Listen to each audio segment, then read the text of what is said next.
বাংলাদেশে যে 53-54 বছরে ধর্মনিরপেক্ষতা শব্দটা যে ধর্মহীনতার প্রায় প্রতিশব্দ হয়ে গেল, এইটা কি স্যার মানে স্বাভাবিক, মানে এরকমই হওয়ার কথা ছিল? মানে সংবিধান সংস্কার নিয়ে কথা বললে কেন জানি এই প্রশ্নটা সবার আগে হয় যে আমাদের সংবিধানে কি বিসমিল্লাহটা থাকবে, আমাদের সংবিধানে কি রাষ্ট্রধর্ম হিসেবে ইসলাম হিসেবে উল্লেখিত থাকবে, ইসলাম হিসেবে উল্লেখিত থাকলে বা না থাকলে কি সমান। আমি স্যার আপনাকে পড়তেছিলাম, আপনি বলতেছিলেন যে আপনার শিক্ষার্থী এবং গবেষকদের অনেকেই বলেছেন যে মানে শিক্ষার্থীদের মধ্যে কেউ কেউ বলেছেন যে 25 ভাগ দেশে মানে রাষ্ট্রধর্ম হিসেবে ইসলাম আছে, তাতে তো মানে ইসলাম নয়, যে কোনো ধর্ম, যে কোনো ধর্ম, সরি ইসলাম না, মানে ধর্ম আছে। স্যার এইটারে আপনি আমাদেরটা স্যার আপনি কিরকম দেখেন? বিসমিল্লাহ, রাষ্ট্রধর্ম, যদি আমরা ধর্মনিরপেক্ষতা নাও রাখি, যদি সামাজিক সুবিচার, সাম্য এবং মানবিক মর্যাদায় যাই, তাহলে স্যার এটা কিরকম, মানে কি কি চেঞ্জ করা দরকার? বা দেখুন আমি যে মানে যে যে প্রসঙ্গটা উল্লেখ করেছি যে রাষ্ট্র ধর্ম থাকার বিষয়টা মানে যেভাবে বিবেচিত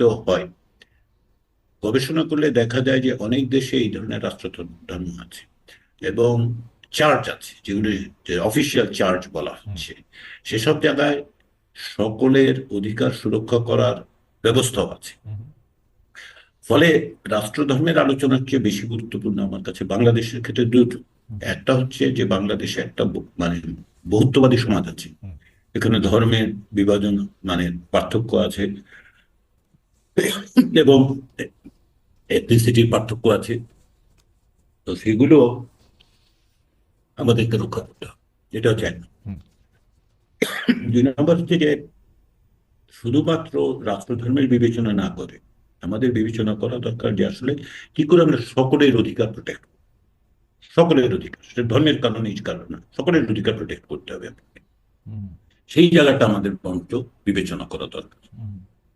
ওকে স্যার, এই প্রসঙ্গে সরি সরি সরি স্যার, আপনার প্রতি একটু অসুবিধা হচ্ছে, কিন্তু স্যার এই প্রসঙ্গে আরেকটা, এটাও একটু ছোট করে একটু জানা নিতে চাই স্যার। বাংলাদেশে যে 53-54 বছরে ধর্মনিরপেক্ষতা শব্দটা যে ধর্মহীনতার প্রায় প্রতিশব্দ হয়ে গেল, এইটা কি স্যার মানে স্বাভাবিক, মানে এরকমই হওয়ার কথা ছিল? মানে সেকুলার শব্দটা কি আসলে সংখ্যা, আহ, মানে এক এক জায়গায় তো এক এক রকম, মানে আমাদের সেকুলারিজমের অর্থ তো আবার ভারতে আরেক রকম, মানে মানে এইটা কি স্যার আপনি কিরকম দেখেন যে ধর্মনিরপেক্ষতা এবং ধর্মহীনতা কি আসলে যে একরকম না জায়গায় চলে আসলো স্যার? না না না প্রথম কথাটা বলি, সেকুলারিজমের বাংলা ধর্ম নিরপেক্ষতা হুম, তো ভুল, হুম, নির্বিচার, মানে এটা ভুল। ধর্ম নিরপেক্ষতা সেকুলারিজম নয়। হুম, অধ্যাপক আনিসুজ্জামান এবং অন্যরা কেন ওই মুহূর্তে সেকুলারিজমের বাংলা ধর্ম নিরপেক্ষতা করেছিলেন সেটা ওনারা ব্যাখ্যা করতে পারবেন। হুম, কারণ ধর্ম নিরপেক্ষতা মানে কি রাষ্ট্র ধর্মের থেকে নিরপেক্ষ না ধর্ম রাষ্ট্রের থেকে নিরপেক্ষ, হুম, ব্যাখ্যা নেই। হুম, এর একটা ব্যাখ্যা দেওয়া হয়েছে, ওনারা একভাবে একটা ব্যাখ্যা দিয়েছেন, কিন্তু সেকুলারিজম শব্দটা কেবলমাত্র ধর্ম সংশ্লিষ্ট বিষয় নয়। ঊনবিংশ শতাব্দীতে এইরকম ধারণা ছিল, হুম, হুম, কিন্তু সেটা কালক্রমে বহুভাবে বিবর্তিত হয়েছে এবং সেকুলারিজম একটা ওয়াইডার কনসেপ্ট হিসেবে দাঁড়িয়েছে, হুম, যার মধ্যে শুধুমাত্র রাষ্ট্রের সঙ্গে ধর্মের সম্পর্কই একমাত্র বিষয় নয়। এই বিষয়ে আমরা হয়তো অনেক অনেক দীর্ঘ একাডেমিক আলোচনা করতে পারবো, হুম, কিন্তু মূল জায়গা যেটা সেটা হচ্ছে যে সেকুলারিজম বলতে বাংলাদেশে যেটা বোঝানোর চেষ্টা করা হয়েছিল, একটা হচ্ছে অসাম্প্রদায়িকতার কথা হুম, আসলে মিন করা হয়েছিল। কারো মাথায় হঠাৎ করে এটা সেকুলারিজম শব্দটা ঢুকেছিল, তারা এটা এস্টাবলিশ করেছেন, তার একটা ভুল বাংলা তৈরি করা হয়েছে, ভুল অনুবাদ, তারপরে সেটা নিয়ে একটা ঝামেলার মধ্যে পড়েছে গোটা হুম, জাতি। তো এটা হচ্ছে একটা দিক। কিন্তু তার চেয়েও গুরুত্বপূর্ণ যেটা সেটা হচ্ছে যে আপনি যে ধর্মহীনতার কথা বললেন, সেকুলারিজমের সাথে ধর্মহীনতার কোনো সম্পর্কই নেই। হুম, এটা যে অজ্ঞতা প্রসূত এক ওকে, ধরনের কথাবার্তা। এখন আমি খালিদ বলতেই পারি যে ফুটবল খেলার সাথে আসলে চাঁদে যাওয়ার একটা সম্পর্ক আছে। হুম, এখন বললে আপনি কি করবে? কিছু কিছু করার তো নেই, না করতে তো পারবেন না, কিছু করার তাই নেই, না? না কিছু করার নাই আর কি। স্যার আহ, এইটা আমাদের দেশে যারা আসলে সংখ্যা গুরু না, মানে আমি এটা আর কিভাবে বলবো, যে ধরেন সংখ্যাগুরু মুসলমান না বা সংখ্যাগুরু বাঙালি, বাংলা ভাষায় বলা লোক না, তাদের মধ্যে যে একটা ইনসিকিউরিটি কাজ করে। আপনি স্যার চার্চ একটা গুরুত্বপূর্ণ জায়গায় আছে পৃথিবীর অন্যান্য দেশের, আমি এখন যে দেশটাতে আছি স্যার, এই দেশে তো স্যার এইরকমটা হয় না। হ্যাঁ, রেসিজম থাকবে, নানা ধরনের নানা কিছু থাকবে,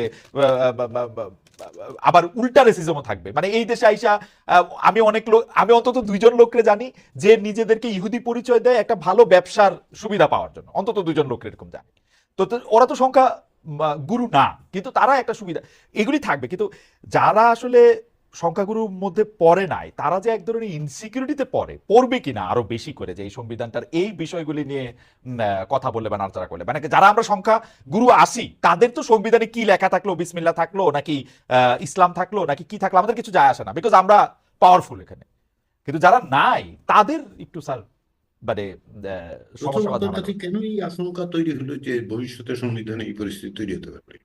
এই সংবিধানের মধ্যে তো এখন যে পরিস্থিতি আছে জি স্যার। সেটা কি খুব খুব প্রোটেক্ট করেছে? একটুও সেকুলারিজম না, তো আছে, একটুও না, করে নেই তো, একটুও না, তাই না? একটুও তাহলে না। সংবিধানে সেকুলারিজম রাখলেই প্রোটেক্টেড হয়ে যাবে, এটা আপনার মনে হচ্ছে কেন? গত 52 বছর অন্তত পক্ষে ধরুন আর কিছু বাদ দেন, হুম। এই যে 2011 সালে সংবিধান চেঞ্জ করে সেকুলারিজম রিটার্ন করা হচ্ছে, 11 সালের পরে বাংলাদেশে মাইনরিটি পারসিকিউশন হয় নাই?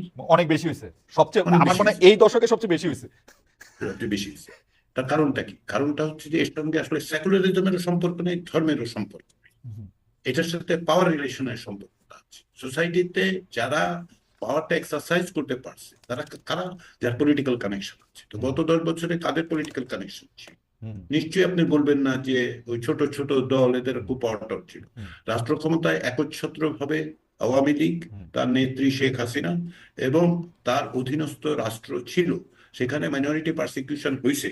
এবং আপনি বলছেন অনেক বেশি হয়েছে, আপনার সাংবাদিক হিসেবে আপনার হুম, কথাটা আমি মেনে নিলাম। হুম, হুম। তো তার মানেটা কি? তার মানে হচ্ছে যে আপনি সেকুলারিজম লিখলেন কিনা, তাহলে কি ছিল না বলেন তো?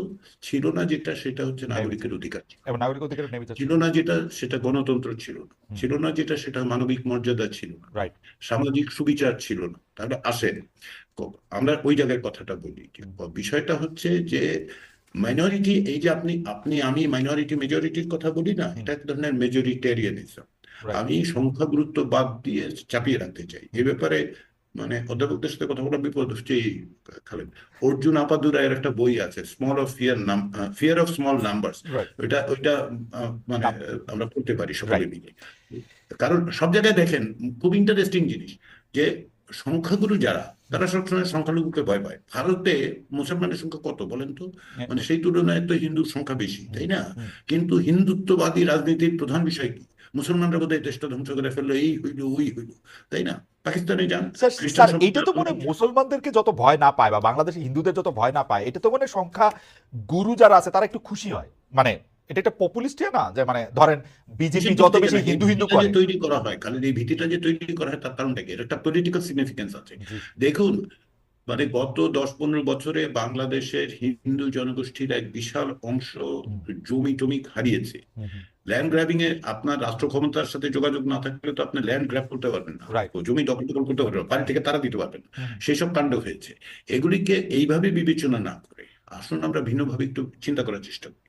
সেটা কি? সেটা হচ্ছে যে আসুন সকলের অধিকার কিভাবে প্রতিষ্ঠা করা যায়, রাইট। রাষ্ট্রকে কিভাবে তৈরি করা যায় যে সকলকে, এই যে হুম, আপনি আপনার উদাহরণ দিলেন না, হুম, নিউ ইয়র্কে বসে, হুম, হুম। তো ওইখানে রাষ্ট্র কি করে? চেষ্টা করে সকলকে প্রোটেক্ট করতে। আবার ওই যে দেখুন, মানে এবার বর্ণবাদী প্রবণতার কথা আপনি এবং উল্লেখ এবং করেছেন, এবং সব কালো লোককে এবং কেউ প্রোটেক্ট কেউ করে না। মৌরিকীয়ও আছে স্যার।